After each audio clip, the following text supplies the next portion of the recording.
Don't be giving me life quotes at 10:35. Tell me how the hell Wisconsin has surprised us and why T.O. was wrong on them. I don't Was know. I wrong on Wisconsin? What did I say about Wisconsin? I probably did. Not gonna lie, I probably did. But I think the reason we did sleep on Wisconsin in general was because Johnny Davis was so crucial to them last year. That was the big reason why. So now, sometimes when you lose, what is it? It's called the Ewing effect. Ironically, it's the Ewing effect. Like Ewing goes out, and then the Knicks win 5 games in a row or something like that. They call it the Ewing effect. It was a study done. I think Bill Simmons was the catalyst there. Yes. But I digress. Now those guys are all playing together and they're not relying on one guy. So the sum of his parts and all this, whatever the sayings are, that certainly qualifies. And they have guys in key positions. One, they defend. Two, they have Tyler Wall, who has been nothing short of really freaking good. And then they have a spurt guy off the bench, a spurt ability guy in Connor Esigian, who I think might have been one of the most overlooked freshmen in the country. Because whenever I saw him, I'm not sure how he's doing over the last 3 or 4 games, but whenever I saw him play in the battle for Atlantis, he was freaking terrific. He was a bigger version of Kyle Guy down there. Now, that being said, the top level talent at Wisconsin is still it's good. It's not great. It's good. Like how far they can go is very much up for debate. But right now, they are playing as well together as anybody. Well, they're shooting well they're shooting 38, 40% from the 3-point line, tied with Penn State. That's always going to help you stay in games. You knock down shots, knock down enough threes. I think they're top 3 in 3-pointers made. So they're getting them up, and they're knocking them down, having good percentage, good quality. I just feel like that style of play with Wisconsin basketball, you just never count them out. It's just that I feel like Greg Gard, man, he just finds ways to freaking win.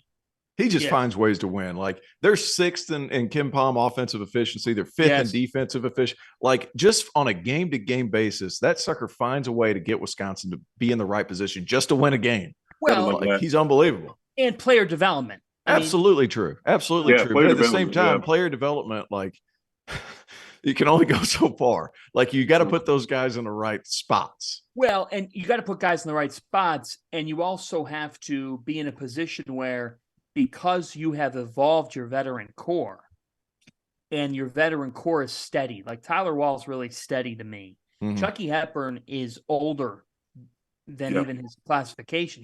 He's so poised for this role that then what happens is it's a testament to Gard that a freshman like Esigian can come into the program and flourish to the level he has, because there's a lot of freshmen. And I would bet you that Connor Esigian, if you put him at all the Big Ten programs, right, at every Big Ten program, I'm not sure if he's flourishing to the same degree at each Big Ten program the way he is at Wisconsin. There's something to be said there. There's certainly something to be said there. And keep in mind, he's shooting 45% from 3 as well. Mm-hmm. Like the fact that they can they just piece together wins.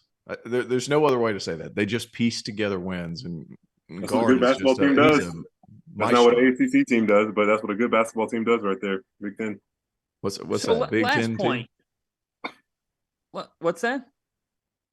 I said that's what good teams do, not ACC teams, but the good teams do that in the Big Ten. 2 out of the 4 in the Final Four. Is this what we're doing? I didn't see any Big Ten teams there. Did you? Okay. Here we go. This is the year. Here we go. This is the year. This is the year. This is the year. There's going to be a Final Four, a Big Ten team in the Final Four. Yeah. Purdue, absolutely, through and through. So Matt Painter's going to have the breakthrough this year. We're going to have the breakthrough. Now, wait a minute. So that means you're going to take – I'm going to guess that you're going to take Purdue.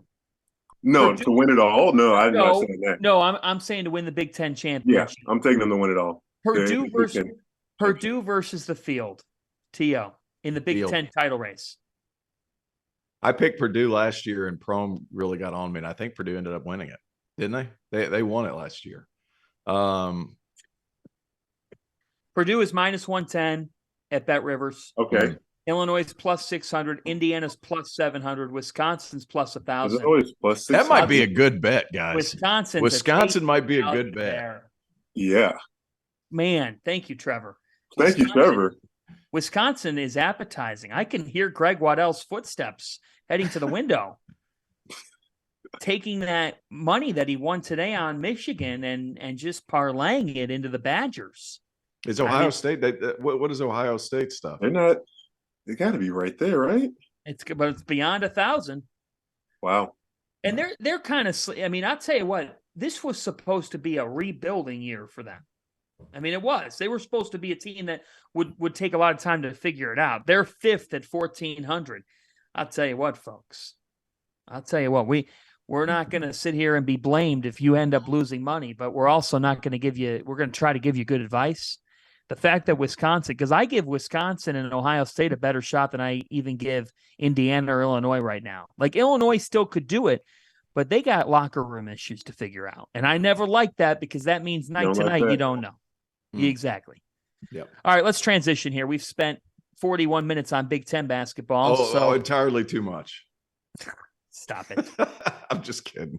I'm just kidding. Big Let's Ten turn faithful.